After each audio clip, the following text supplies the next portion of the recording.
ناظرین، بریک سے پہلے ہم بات کر رہے تھے ڈاکٹر احمر حامد کے ساتھ بچوں میں پائے جانے والے کینسرز کے متعلق. آئیے بات چیت کا سلسلہ آگے بڑھائیں.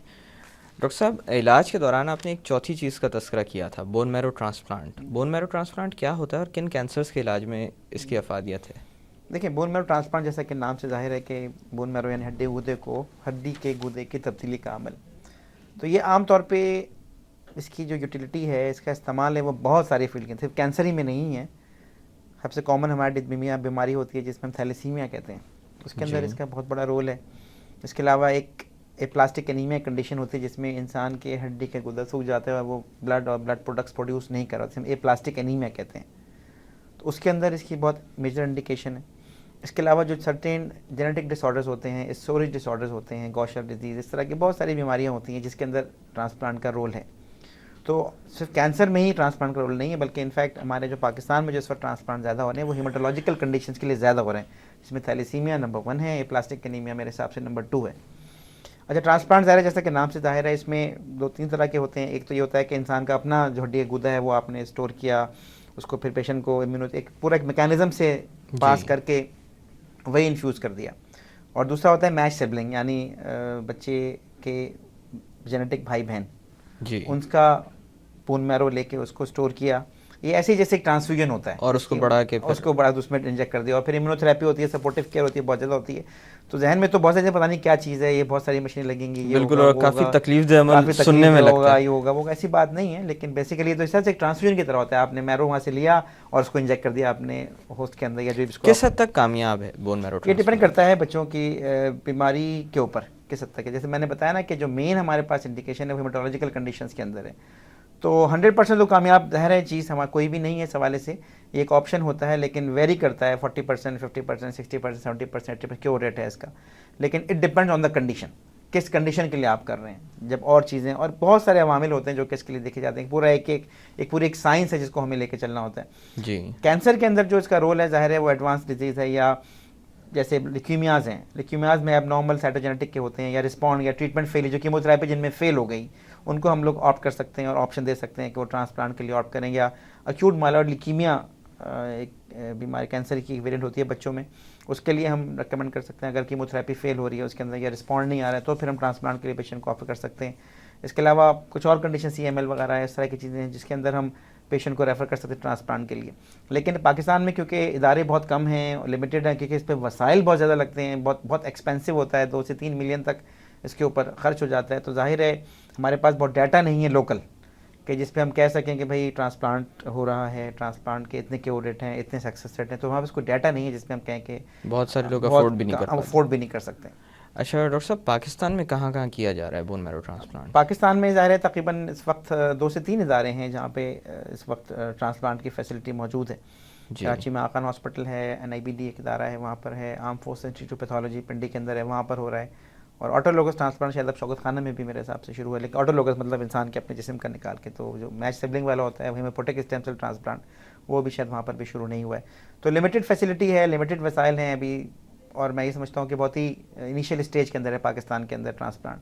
لیکن انٹرنیشنلی یقیناً اس پہ بہت زیادہ کام ہو رہا ہے، بہت زیادہ ایڈوانس اس کے اوپر ہو چکی ہیں. اور جو افورڈیبل لوگ ہوتے ہیں وہ جہاں سے پاکستان سے باہر جا کے بیرون ملک جا کے ٹرانسپلانٹ کرواتے ہیں. تو بہرحال بھی بہت اس پہ کام کرنے کی ضرورت ہے، بہت ریسرچ کرنے کی ضرورت ہے، اور بہت اداروں کو ڈیولپ کرنے کی ضرورت ہے پاکستان کے اندر. اچھا ڈاکٹر صاحب، ہماری آبادی کا ایک بہت بڑا حصہ وہ ہے جو معاشی طور پر مستحکم نہیں ہے. شاید یہ بھی ایک وجہ ہے کہ والدین تیار نہیں ہو پاتے کہ اس خبر کو ان کے سامنے افشاں کیا جائے کہ ان کے بچے کو کینسر ہو چکا ہے، یا بایوپسی وغیرہ کا جب کہا جاتا ہے یا اندیشہ ظاہر کیا جاتا ہے تو وہ اکثر کہیں اور چلے جاتے ہیں، کسی اور طریقہ علاج پر غور کرنے لگتے ہیں وغیرہ وغیرہ. تو کینسر کا علاج کتنا مہنگا ہے؟ دیکھیے، ایک تو یہ بھی بات میں نے ویسے کہ پہلے کہی کہ یہ ڈپینڈ کرتا ہے کینسر کے اوپر. جیسے لیکیمیاز ہیں یا دوسرے ٹیومرز ہیں تو ویری کرتا ہے جس ادارے سے میں وابستہ ہوں، کیونکہ یہ بچوں کو free of cost cancer treatment provide کرتا ہے. تو ہمارے اس کی کاسٹ تقریباً 2 سے 3 لاکھ سے لے کے اپ ٹو 1.5 ملین تک چلی جاتی ہے. اور اسی طرح سے جو دیگر ادارے ہیں وہاں پہ ظاہر ہے کاسٹ بڑھتی جاتی ہے، کیونکہ سپورٹ سروسز بہت مہنگی ہوتی ہیں، بہت ایکسپینسو ہوتی ہیں سپورٹ سروسز وغیرہ. تو لیکن جو ٹریٹمنٹ کی رینج ہو سکتی ہے وہ کیوں سمجھ لیں 2 سے 3 لاکھ سے لے کے جو ہاجکن لمفوما ہیں یا ریٹینوبلاسٹوماز وغیرہ، کمپیریٹیولی بہت کم پیسوں میں ان کا ٹریٹمنٹ ہو سکتا ہے. اور لیکن لیکیمیاز ہیں، ایکوٹ مائلوئڈ لیکیمیا ہیں یا بون ٹیومرز ہیں، وہ بہت زیادہ مہنگے ہوتے ہیں اور وہ اٹ کاسٹ اراؤنڈ 2 سے 3 ملین تک بھی چلے جاتے ہیں، لیکن رینج ہے 2 لاکھ 3 لاکھ سے لے کے اپ ٹو 2 ملین تک. ایسے لوگ جو کینسر کا علاج کروانا اپنے طور پر افورڈ نہیں کر سکتے، ان کے لیے کوئی امید کی جی کرن بالکل. بچتی ہے؟ دیکھیے یہ تو بات صرف فائنانس کی، یعنی پیسوں کے نہ ہونے کی وجہ سے علاج محرومی میں خیال بہت بدقسمتی ہوگی اس لوگوں کی، لیکن الحمدللہ درد دل لوگ رکھنے والوں نے کراچی پاکستان کے اندر ایسے ادارے قائم ہیں کہ جہاں پر بچوں میں کینسر کا علاج فری آف کاسٹ ہو سکتا ہے. خود میں جس ادارے سے وابستہ ہوں چلڈرن کینسر ہاسپٹل، وہاں پہ الحمدللہ بہت بڑی تعداد ہمارے پاس کینسر کی اس وقت بہت بڑا ہمارے پاس ایک پول ہے پیشنٹ کا، جو کہ پورے پاکستان سے ایون نیبرنگ کنٹری سے ریفر ہو کے آتا ہے. افغانستان سے بہت بڑی تعداد میں، کوئٹہ سے، سندھ سے نان افورڈنگ پیشنٹ ہوتے ہیں سارے. الحمدللہ لوگوں کے تعاون سے، لوگوں کے فنڈ سے، لوگوں کی زکوٰۃ اور ڈونیشن سے ان بچوں کا علاج بخیر و خوبی اور اسٹینڈرڈ پروٹوکال، پیسہ بھی نہیں کہ ان کو ایویں تیویں، بالکل پراپر اسٹینڈرڈ پروٹوکال کے اوپر ان کو ٹریٹمنٹ دیا جاتا ہے، جو اس وقت انٹرنیشنل ریکمینڈڈ پروٹوکالز ہیں. تو پیسہ الحمدللہ از نو ایشو اگر پیشنٹ ہمارے ادارے میں ریفر ہوتا ہے کینسر ہاسپٹل میں. اسی طرح لاہور میں شوکت خانہ میں جو کہ بچوں کے کینسر کو فری آف کاسٹ ٹریٹمنٹ دیتا ہے. اور بھی ادارے ہیں جو کہ اپنی بساط کے حساب سے ویلفیئر کرتے ضرور ہیں، لیکن کوئی ایسا بچہ جس کو بلڈ کینسر ہے یا کوئی اور کینسر ہے اور صرف اس کے والدین کا پیسہ نہیں ہے، تو میں یہ سمجھتا ہوں کہ وہ ہمارے ادارے میں پہنچے تو یقیناً اس کو ہم فری آف کاسٹ ٹریٹمنٹ دیں گے، اور دے رہے ہیں اس وقت. ہمارے ادارے میں تقریباً 80-90% پیشنٹ جو ہیں وہ فری آف کاسٹ ٹریٹ ہو رہے ہیں. مطلب پیشنٹ کو اپنے اینڈ کے اوپر کوئی فنڈنگ یا کوئی پیسہ نہیں دینا پڑتا، اور ادارہ ہے، ٹرسٹ ہے، وہ ان کے ٹریٹمنٹ کا علاج اور ذمہ داری جو بھی تخمینہ ہے وہ برداشت جی کرتا بالکل ہے. بالکل. اشرف صاحب، آج کے دور میں بات کی جاتی ہے prevention is better than cure, اور میرے خیال سے ریسرچ کا جو بیسک پوائنٹ ہے خاص کر ویکسینیشن کی ایجاد کے بعد سے وہ یہی ہے. تو اس مناسبت سے میں آپ سے پوچھنا چاہوں گا کہ پریونشن کے کوئی طریقے ہیں کہ آپ کینسر کے ہونے سے پہلے ہی اپنے بچوں کو محفوظ رکھ سکیں؟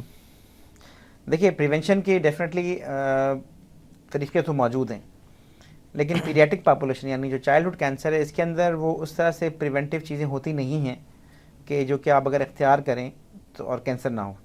بڑوں میں تو یقیناً بہت ساری چیزیں، ایڈلٹ کے اندر تو بہت ساری چیزیں، جیسے پان، چھالیا، تمباکو اگر آپ نہ کھائیں تو کینسر کے چانسز کم ہو جائیں گے. الکوہول ظاہر ہے الحمدللہ وہ ہمارے نہیں کھائی دی جاتی، لیکن الکوہول ایک لیور کینسر کا کامن ہے.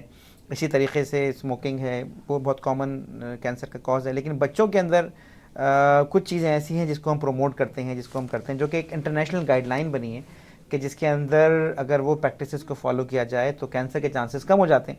جیسے ہیلدی لائف اسٹائل، مطلب ایکسیسو فوڈ میں فروٹ کا استعمال زیادہ، ریگولر ایکسرسائز، الکوہول کو اوائڈ کرنا، vaccination against hepatitis B, vaccination کا کینسر سے بچاؤ میں بھی رول ہے. جی ہاں، ہیپیٹائٹس بی ایک کامن کاز ہے لیور کینسر کا جی بچوں کے اندر. اسی طریقے سے بڑوں خواتین کے اندر جو سروائکل کینسر ہوتا ہے گائنیکولوجیکل ٹریک کا، اس میں اب سروائکل کینسر کی ویکسین موجود ہے. بالکل. تو اگر وہ اس کی پیپلوما وائرس کی اس کو اگر ہم ویکسینیٹ کریں تو ظاہر ہے اگر انفیکشن وہ نہیں ہوگا تو کینسر نہیں ہوگا. بالکل. تو ویکسینیشن کا بہت اہم رول ہے، اس لیے وہ بھی ریکمینڈ کرنا ہے. اور ظاہر ہے پان، چھالیا، تمباکو، گٹکا، ان تمام چیزوں کا کرنا. پاکستان میں تو اس وقت نمبر 1 نمبر 2 کینسر جو منہ کا کینسر ہے اس وقت، اور لنگ کا کینسر ہے، اور جس کی وجوہات جو ہیں وہ پان، چھالیا، گٹکے. اور یہ بڑا خراب ایسپیکٹ یہ بھی ہوا کہ بچوں میں بھی ہمارے پاس جو ہے اب اورل کینسر کے ساتھ بچے رپورٹ ہونے لگے ہیں، جو کہ بڑا ایک ان یوزول لٹریچر کے اندر کہ 9، 10 سال، 13 سال کے بچیوں کو منہ کا کینسر ہو رہا ہے سیکنڈری ٹو دس چھالیا. تو پاکستان میں بھی ہمارے پاس پچھلے دنوں کچھ بچے ہمارے پاس آئے ہیں جن کو سسپیکٹڈ تھا کہ اورل کینسر، ہسٹری لی ہم نے تو ان کا بہت 5 سال، 6 سال، 8 سال سے وہ جو ہے وہ چھالیا، تمباکو کا چھالیا کا استعمال کر رہے تھے.